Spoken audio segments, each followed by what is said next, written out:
Friends, welcome to Epitome IS academy. So recent గా మనం start చేసిన last 1 year current affairs program లో భాగంగా కొన్ని టాపిక్స్ అనేవి ఆల్రెడీ మనం డిస్కస్ చేయడం జరిగింది. సో ఈ క్లాస్ లో ఇవాళ మనం ఇంకో 2 టాపిక్స్ అనేవి డిస్కస్ చేద్దాం. అసలు ఆ 2 టాపిక్స్ ఏం డిస్కస్ చేయబోతున్నాం అంటే, టాపిక్ 1 వచ్చేసి ఆర్డినెన్స్ గురించి మనం మాట్లాడతాం. వాట్ ఈస్ ఆర్డినెన్స్ అండ్ ఈ ఆర్డినెన్స్ మేకింగ్ పవర్ ఎవరి దగ్గర ఉంటుంది అండ్ ఈ ఆర్డినెన్స్ అనేది ఇప్పుడు కరెంట్ అఫైర్స్ ఎందుకు ఇష్యూగా ఉంది, ఇది డిస్కస్ చేద్దాం. ఆ తర్వాత second topic we will be talking about no confidence motion. ఈ నో కాన్ఫిడెన్స్ మోషన్ అనేది లాస్ట్ 1 year లో కరెంట్ అఫైర్స్ లో ఎందుకు వచ్చింది అండ్ ఈ నో కాన్ఫిడెన్స్ మోషన్ అంటే ఏంటి, ఈ నో కాన్ఫిడెన్స్ మోషన్ అనేది ఎక్కడ మనం ఇంట్రొడ్యూస్ చేయొచ్చు, like whether it can be introduced in Lok Sabha or it can be introduced in Rajya Sabha, ఈ విషయం కూడా మనం చూద్దాం. ఓకే, అండ్ ఈ ఆర్డినెన్స్ మేకింగ్ పవర్, దాంతో పాటు ఈ కాన్ఫిడెన్స్ నో కాన్ఫిడెన్స్ మోషన్స్ అనేది majority of the time, because these issues were in current affairs, there is a probability of asking questions in static. Point అర్థమవుతుందా? సో ఇంకా దీని ఈ 2 topics లో ఇంకా మనం డెప్త్ గా వెళ్ళి ఏ నాలెడ్జ్ అనేది మనకి అవసరం అవుతుందో అవన్నీ కూడా ఇవాల్టి క్లాస్ లో మనం డిస్కస్ చేద్దాం. సో వీడియో చూస్తున్న ప్రతి ఒక్కళ్ళు కూడా ఈ వీడియోని మీ ఫ్రెండ్స్ తో షేర్ చేయండి. అండ్ అలాగే కొత్త వాళ్ళు ఎవరైనా కనుక వీడియో చూస్తూ ఉంటే ప్రతి ఒక్కళ్ళు కూడా సబ్స్క్రైబ్ చేయండి. ఓకే, సో మీరు అలా సబ్స్క్రైబ్ చేయడం వల్ల ఆర్ ఎల్స్ షేర్ చేయడం వల్ల మాకు ఇంకా కొద్దిగా మోటివేషన్ వచ్చి will be doing more research and will be coming up with new topics. Okay, right. తర్వాత right, as I told you earlier, today we will be discussing about ordinance making power. So first of all ఈ ordinance making power అనేది or else ordinance అనేది current ఇష్యూగా ఎందుకు వస్తుంది, ఇది మనం చూడాలి. So what is the context of this ordinance in present scenario? Recent గా ఒక డేటా అనేది రిలీజ్ చేయడం జరిగింది. So according to that data, according to that analysis, ఈ ordinance making or else ordinance making ఆ నంబర్ ఏదైతే ఉంటుందో or else the number of ordinances issued in parliament or issued by president has dropped since 2019. అంటే ఏంటి? For suppose 2019 కంటే ముందు ఒక 100 ordinances వస్తే 2019 దగ్గర నుంచి ఆ నెంబర్ అనేది డిక్రీజ్ అవుతూ వస్తుంది. అంటే నెంబర్ ఆఫ్ ఆర్డినెన్సెస్ అనేవి తగ్గుతూ వస్తున్నాయి. దాంతోపాటు if you observe in 2022 and ఈ 2022లో for the first time in history, a history, ఇండియాకి ఇండిపెండెన్స్ వచ్చిన తర్వాత 2022లో నో ఆర్డినెన్సెస్ వేర్ ప్రొమల్గేటెడ్. అంటే ఏంటి? ఒక్క ఆర్డినెన్స్ కూడా రాలేదు. పాయింట్ అర్థమవుతుందా? ఒకటి గుర్తుపెట్టుకోవాల్సింది ఏంటి, the point to be remembered is since 2019 the number of ordinances were reducing. Second point, in 2022 no such ordinance has been promulgated. ఇవి 2 పాయింట్స్ గుర్తుపెట్టుకోవాలి, ఇవి కరెంట్ ఈవెంట్స్ లో ఉన్నవి. ఇప్పుడు మనం చూడాల్సింది ఏంటంటే ordinance making power of president as well as ordinance making power of governor. So we should have some minimum knowledge about these 2 things. So first one, if you see this ordinance making power or else if you see this ordinance is not a permanent law, it is a temporary law. Point అర్థమవుతుందా? First point గుర్తుపెట్టుకోవాల్సింది ఏంటంటే ordinances were temporary laws which were issued by either president in national level or governor in state level. And ఈ ordinances ఎప్పుడు release చేస్తారు, ఎప్పుడు issue చేస్తారంటే if respective houses of parliament were not in session. అంటే ఏంటి? Parliament సమావేశాలు జరగనప్పుడు ఏదన్నా ఒక ఇష్యూ మీద లా తీసుకొచ్చి దాన్ని బిల్ తీసుకొచ్చి దాన్ని యాక్ట్ గా చేయాలంటే లా అనేది ఖచ్చితంగా ఉండాలి, లా చేయాలి. సో అటువంటి సమయంలో whenever the houses of parliament were not in session, in such cases president is having power to bring a law through ordinance by using his ordinance making power given by constitution of India. Point అర్థమవుతుందా? ఆ తర్వాత ఈ ordinance making power ఏదైతే ఉందో, if you see this ordinance making power of either president or governor, this is not a new concept. ఇండియాకి independence వచ్చిన తర్వాత 1947లో తీసుకొచ్చిన కాన్సెప్ట్ కాదు. This was an old practice. If you date back to the previous things, ఈ ordinance అనేది మనకి government of India council act 1861 and ఆ తర్వాత గవర్నమెంట్ ఆఫ్ ఇండియా యాక్ట్ 1909 అంటే మాంటెమిర్లో యాక్ట్స్ అనమాట. Okay, right. So if you see this ordinances, these were not new things. As I said earlier, this ordinance making power has references in older acts. Enta acts, if you observe, Indian Councils Act of 1861 as well as Government of India Act of 1909 and Government of India Act of 1935, we will be having reference to this ordinance making power. ఈ point అనేది అర్థం చేసుకోవాలి.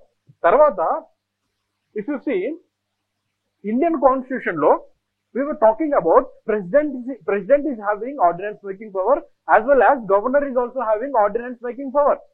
If you talk about the power of president to make ordinances, it was mentioned in Article 123.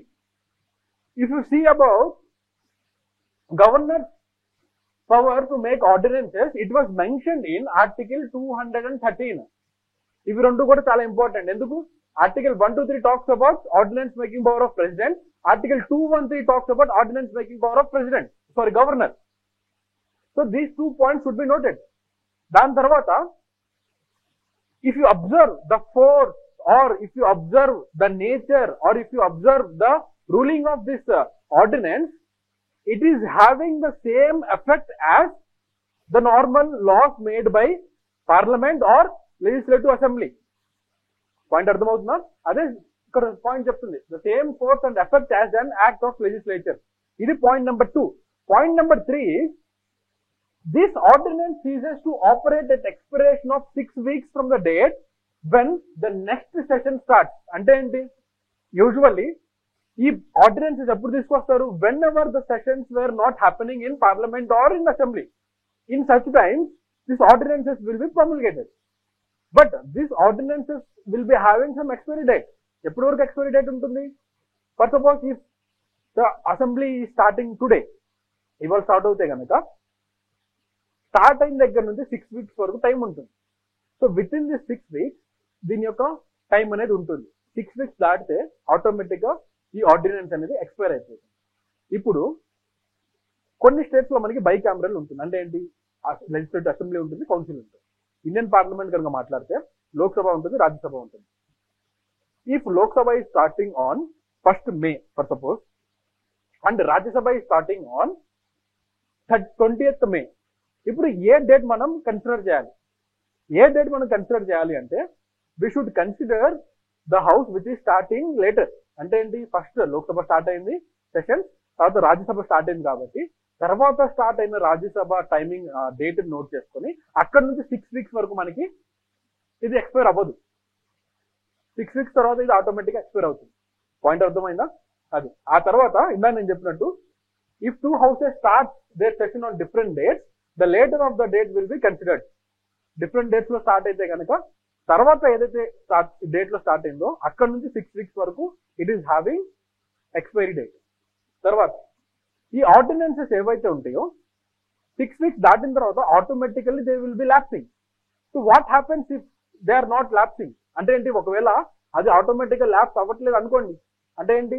6 weeks తర్వాత అది ఎలాగో అవుతాయి. ఒకవేళ మధ్యలోనే తీసేయాలనుకుంటే కనుక ఆ ఆర్డినెన్స్ ని ఎవరైతే ప్రొమల్గేట్ చేశారో, for example if president is giving an ordinance or governor is making an ordinance, that president and that governor will be having a power to stop that ordinance.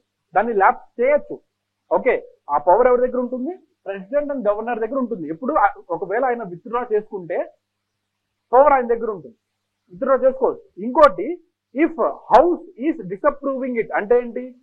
ఎప్పుడైతే ఈ సెషన్ స్టార్ట్ అవుతాయో, sessions start అయిన తర్వాత మనకి ఇంతకుముందు 6 weeks expiry period ఏదైతే చెప్తామో దాని లోపల దాని తర్వాత అయితే ఆటోమేటిక్గా ల్యాప్స్ అవుతుంది. ఓకే, అది ఆటోమేటికల్. ఒకవేళ పార్లమెంట్ కానీ ఈ ఆర్డినెన్స్ ని ల్యాప్స్ చేయాలనుకుంటే కనుక ఒక రిజల్యూషన్ పాస్ చేసి దీన్ని ల్యాప్స్ చేయొచ్చు. లేదు కంటిన్యూ చేయాలన్నా కూడా పార్లమెంట్ దగ్గర పవర్ ఉంటుంది. అలాగే స్టేట్ లెజిస్లేటివ్ అసెంబ్లీ దగ్గర కూడా పవర్ ఉంటుంది కంటిన్యూ చేయాలంటే. పాయింట్ అర్థమవుతుందా? ఆర్డినెన్స్ అనేది ఎప్పుడెప్పుడు ల్యాప్స్ అవుతుంది. పాయింట్ నెంబర్ 1, ఒకవేళ 6 వీక్స్ కనుక ఎక్స్పైరీ దాటితే 6 వీక్స్ ఎప్పుడు ఆర్డినెన్స్ అయిపోయిన తర్వాత ఆ సెషన్స్ అనేవి స్టార్ట్ అయిన తర్వాత అప్పుడు నుంచి 6 వీక్స్. అది పాయింట్ నెంబర్ 1. పాయింట్ నెంబర్ 2 ఎప్పుడు గవర్నర్ కానీ ఆర్ ఎల్స్ ప్రెసిడెంట్ కానీ ఓన్ గా దాన్ని రివోక్ చేసినప్పుడు ఆటోమేటిక్ గా ల్యాప్స్ అవుతుంది. ఇది పాయింట్ నెంబర్ 2. పాయింట్ నెంబర్ 3 ఎప్పుడు?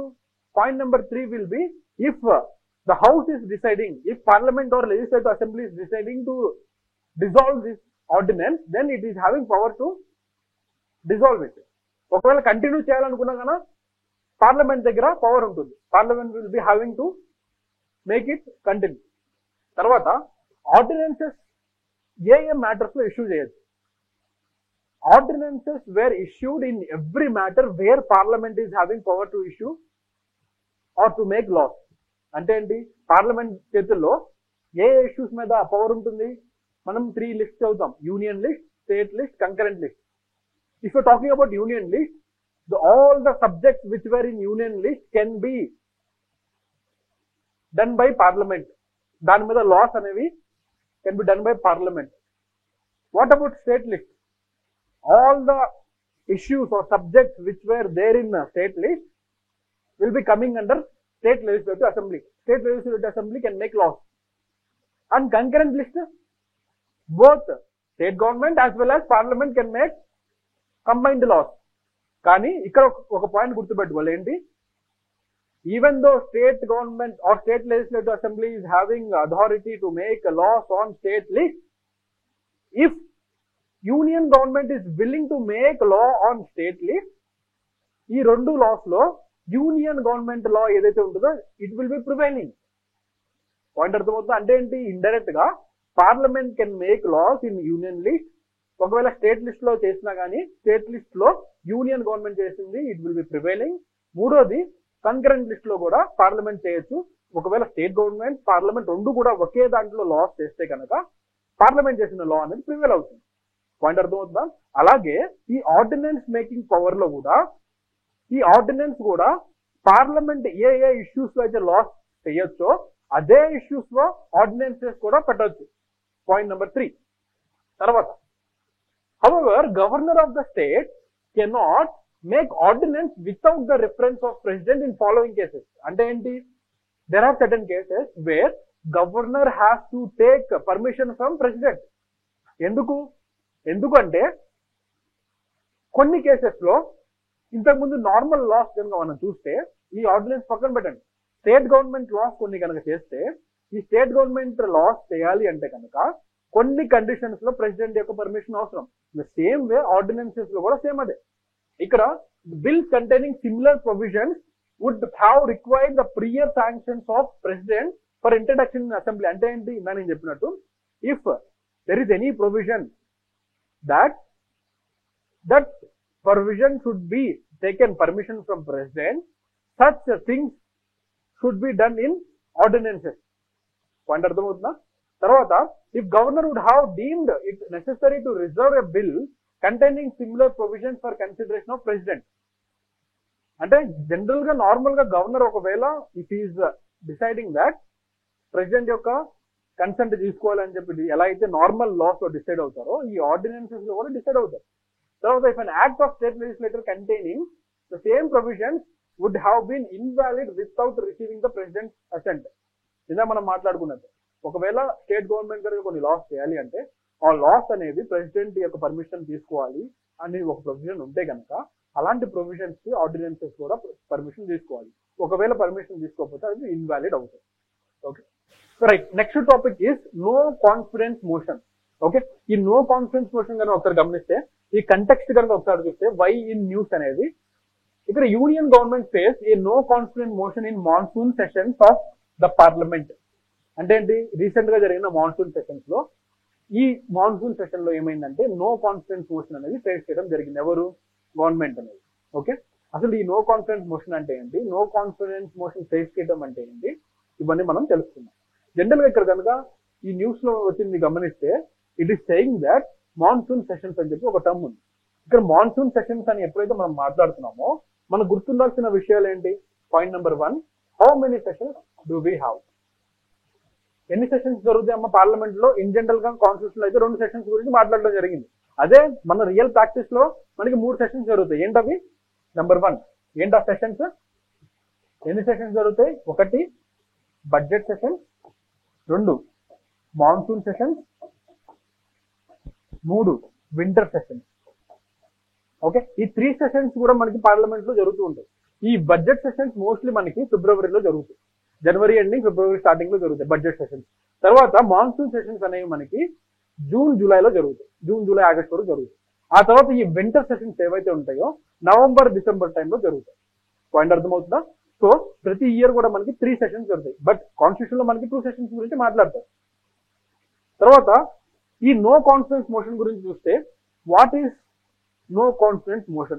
Generally, a no confidence motion is nothing but it is a legislative resolution introduced in Lok Sabha that allows opposition to challenge government's majority. Point అర్థమైందా? అంటే ఏంటి? In general గా ఒక political party government form చేయాలి అంటే for suppose let us take ఒక state లో 100, okay, ఒక లెజిస్లేటివ్ అసెంబ్లీలో 100 సీట్స్ ఉన్నాయి. ఒక పొలిటికల్ పార్టీ గవర్నమెంట్ ఫామ్ చేయాలంటే ఎన్ని సీట్స్ రావాలి? మినిమం హాఫ్ కంటే ఒక సీట్ ఎక్కువ రావాలి. ఇక్కడ హాఫ్ అంటే ఎన్ని? 100 లో 50 ప్లస్ 1, 51 సీట్స్ రావాలి. ఏదైనా పొలిటికల్ పార్టీకి 51 సీట్స్ వస్తే ఎలక్షన్స్ లో ఆ రెస్పెక్టివ్ స్టేట్ లో ఆ పొలిటికల్ పార్టీ అనేది గవర్నమెంట్ ఫామ్ చేస్తుంది. ఇక్కడ ఈ నో కాన్ఫిడెన్స్ మోషన్ దేని గురించి మాట్లాడుతుందంటే, గవర్నమెంట్ ఫామ్ అయిన తర్వాత ఒకవేళ ఈ అపోజిషన్ దగ్గర ఇప్పుడు ఎన్ని సీట్లు ఉంటాయి? అపోజిషన్ దగ్గర 49 సీట్స్ ఉన్నాయి అనుకోండి. ఈ అపోజిషన్ గనక if opposition is feeling that ఆ 51 ఎమ్మెల్యేస్ ఎవరైతే ఉన్నారో వాళ్ళు రూలింగ్ పార్టీతో లేరు, some people are having some disturbances with the ruling party and they are willing to come out of the ruling party, or the ruling party MLAs were not satisfied with the decisions taken by ruling party అని కనుక భావిస్తే, ఈ opposition party అనేది legislative అసెంబ్లీలో ఒకవేళ మనం parliament గురించి కనుక మాట్లాడితే పార్లమెంట్ లో ఒక మోషన్ ని వీళ్ళు తీసుకురావచ్చు. ఏంటది? No confidence motion. అంటే ఏంటి? నో కాన్ఫిడెన్స్ అంటే రూలింగ్ పార్టీ దగ్గర మెజారిటీ మెంబర్స్ యొక్క సపోర్ట్ లేదు అని చెప్పి అర్థం అన్నమాట. అప్పుడు ఏం జరుగుతుంది? ఒకవేళ స్పీకర్ కనుక ఆ మోషన్ ని యాక్సెప్ట్ చేస్తే దాని మీద డిస్కషన్స్ జరిగి ఆ తర్వాత దాని మీద ఓటింగ్ జరుగుతుంది. ఒకవేళ రూలింగ్ పార్టీ దగ్గర 51 ఉంటే అది మెజారిటీ విన్ అయినట్టు. ఫర్ సపోజ్ ఈ 51 మెంబర్స్ లో ఆల్రెడీ ఉన్న 51 మెంబర్స్ లో ఒక 3 మెంబర్స్ ఇటు వచ్చేసారు అనుకోండి, అపోజిషన్ పార్టీ తరఫున ఓట్ చేశారు అనుకోండి, అంటే నో కాన్ఫిడెన్స్ మోషన్ కి ఫర్ గా ఓట్ చేశారు అనుకోండి, అప్పుడేమవుతుంది? ఇక్కడ 3 పోయారు కాబట్టి ఇక్కడ 48 అయిపోతుంది, ఇక్కడ 3 వచ్చారు కాబట్టి ఇక్కడ 52 అయిపోతుంది. సో ఆటోమేటిక్ ఏమవుతుంది? అపోజిషన్ ఏదైతే నో కాన్ఫిడెన్స్ మోషన్ పాస్ చేసిందో ఆ నో కాన్ఫిడెన్స్ మోషన్ అనేది ఇంట్రొడ్యూస్ చేసిందో అది పాస్ అయిపోతుంది. ఎందుకు? మెజారిటీ ఓట్స్ ఇటు వచ్చాయి కాబట్టి. సో ఎప్పుడైతే నో కాన్ఫిడెన్స్ మోషన్ పాస్ అవుతుందో ఆ ప్రెసెంట్ గవర్నమెంట్ ఏదైతే ఉందో అది డిజాల్వ్ అయిపోతుంది. ఎందుకు? Because it failed to maintain it majority. Point అర్థమవుతుందా? ఆ తర్వాత ఇక్కడ మనం గమనించాల్సిన విషయం ఏంటంటే, ఈ నో కాన్ఫిడెన్స్ మోషన్ ఏదైతే ఉంటుందో ఈ నో కాన్ఫిడెన్స్ మోషన్ అనేది లోక్సభలో మాత్రమే ప్రవేశపెట్టవచ్చు. When if you're talking about parliament లో నో కాన్ఫిడెన్స్ మోషన్ పెట్టాలి అంటే లోక్సభలో మాత్రమే పెట్టవచ్చు. Then what about state legislative assembly? State సంబంధించిన ప్రొవిజన్ ఏంటి? ఇక్కడ ఇన్ జనరల్ గా మెజారిటీ ఆఫ్ స్టేట్స్ లో మనకి కౌన్సిల్ లేదు కాబట్టి లెజిస్లేటివ్ అసెంబ్లీలో ఒకదాంట్లోనే డిఫాల్ట్ గా ఇంట్రొడ్యూస్ చేయొచ్చు. What happens if a state is having legislative council? అప్పుడు ఏం చేయాలి? అప్పుడు కూడా స్టేట్ లెజిస్లేటివ్ అసెంబ్లీలో మాత్రమే బిల్ అనేది ఇంట్రొడ్యూస్ చేయాలి, ఆ మోషన్ అనేది ఇంట్రొడ్యూస్ చేయాలి. స్టేట్ లెజిస్లేటివ్ కౌన్సిల్లో ఇంట్రొడ్యూస్ చేయాల్సిన అవసరం లేదు, అక్కడ ఇంట్రొడ్యూస్ చేయకూడదు. పాయింట్ అర్థమవుతుందా? అంటే సింపుల్ గా గుర్తుపెట్టుకోవాలంటే నో కాన్ఫిడెన్స్ మోషన్ అంటే రూలింగ్ పార్టీ దగ్గర ఆ మెజారిటీ లేదు అని చెప్పి అపోజిషన్ పార్టీ బిలీవ్ చేస్తుంది కాబట్టి కాన్ఫిడెన్స్ మోషన్ తీసుకొస్తారు, నో కాన్ఫిడెన్స్ మోషన్. అండ్ ఇది ఎక్కడ తీసుకొస్తున్నారు? లోక్సభ. లోక్సభ అనేది ఏంటి? It was an house which was elected by the people. అంటే ఏంటి? అక్కడ ఉన్న రిప్రజెంటేటివ్స్ అందరూ కూడా they were directly elected by the people. Point అర్థమవుతుందా? అది గుర్తుపెట్టుకోండి. తర్వాత next point, if you see the constitutional provision or constitutionality of ఈ లోక్సభ దీని గురించి కనుక మనం మాట్లాడితే ఆర్టికల్ 75(3) ఏదైతే ఉందో, this article 75(3) saying that council of ministers are collectively responsible in Lok Sabha. General గా ఈ కౌన్సిల్ ఆఫ్ మినిస్టర్స్ అనేవాళ్ళు they were responsible to parliament, in particular లోక్సభలో they were responsible. Similarly state లెవెల్లో కనుక చూసుకుంటే ఆర్టికల్ 164 క్లాస్ 2 ప్రకారం council of ministers shall be collectively responsible to state legislative assembly. ఇది point number 2. తర్వాత rule 198 of rules of procedure and conduct of business in Lok Sabha, it provides provision regarding no confidence motion. Point అర్థమవుతుందా? ఈ no confidence motion గురించి మనకి ఎక్కడుంది? Source ఏంటి? Source is this rule 198 of rule of procedures and conduct of business in Lok Sabha అనేది source అన్నమాట. తర్వాత ఏ grounds మీద నో కాన్ఫిడెన్స్ మోషన్ పెట్టచ్చు? ఇక్కడ నో కాన్ఫిడెన్స్ మోషన్ పెట్టినప్పుడు need not set any ground. అంటే ఏంటి? నో కాన్ఫిడెన్స్ మోషన్ అనేది ఎందుకు ఇంట్రొడ్యూస్ చేస్తున్నారో ఆ రీజన్ అనేది చెప్పాల్సిన అవసరం లేదు. There is no need to mention any reason. Point అర్థమవుతుందా? తర్వాత స్పీచెస్ ఎప్పుడైనా ఉంటాయంటే ఇందా మనం చెప్పినట్టు ప్రాసెస్ ఏంటి? ఫస్ట్ నో కాన్ఫిడెన్స్ మోషన్ ని వీళ్ళు ఆ రిజల్యూషన్ తీసుకొస్తారు. ఒకవేళ స్పీకర్ కనుక యాక్సెప్ట్ చేస్తే అప్పుడు దాని మీద చర్చ జరుగుతుంది, అప్పుడు దాని మీద అందరూ మాట్లాడతారు. So unless leave is granted by the house. అంటే ఏంటి? లీవ్ గ్రాంట్ చేయడం అంటే ఏంటి? If house is accepting and it is saying okay we will move forward అని చెప్పి ఆ స్టాంప్ ఎప్పుడైతే చేస్తుందో అప్పుడు మాత్రమే స్పీచెస్ అనేవి జరుగుతాయి అనమాట. ఓకే. ఆ తర్వాత repeat motion. For suppose repeat motion అంటే ఏంటి? రిపీట్ మోషన్ అంటే ఇప్పుడు మాన్సూన్ సెషన్స్ లో నో కాన్ఫిడెన్స్ మోషన్ అనేది తీసుకురావడం జరిగింది. ఒకవేళ అది పాస్ అయినా ఫెయిల్ అయినా, అది అప్రూవ్ అయినా డిసప్రూవ్ అయినా కానీ ఇమ్మీడియట్ గా అదే సెషన్ లో there is no provision that you can again go for no confidence motion. అంటే ఏంటి? You cannot go for no confidence motion in the same session again and again. ఒక session లో ఒకసారి మాత్రం, రెండోసారి వెళ్ళడం కుదరదు. ఓకే. ఆ తర్వాత ఇక్కడ ఏమవుతుందంటే ఇందా మనం మాట్లాడినట్టు సేమ్ దాంట్లో 2 సార్లు, సేమ్ సెషన్ లో 2 సార్లు అనేది నో కాన్ఫిడెన్స్ మోషన్ పెట్టడం కుదరదు. Okay. So that's it for today. ఇవాళ ఇవి 2 టాపిక్స్ అండ్ మిగిలిన టాపిక్స్ తో మనం నెక్స్ట్ క్లాస్ లో కలుద్దాం. అండ్ మీరు అందరు చేయాల్సింది ఏంటంటే ఎవరైతే ఈ వీడియో చూస్తున్నారో ప్రతి ఒక్కళ్ళు కూడా ఈ వీడియోని లైక్ చేయండి, షేర్ చేయండి, సబ్స్క్రైబ్ చేయండి. అండ్ దాంతో పాటు ఒకవేళ మీకు ఏమైనా డౌట్స్ ఉంటే కింద కామెంట్ సెక్షన్ లో రాయండి. Okay. So thank you so much. మనం నెక్స్ట్ టాపిక్స్ తో మనం నెక్స్ట్ ఎపిసోడ్ లో కలుద్దాం. Thank you.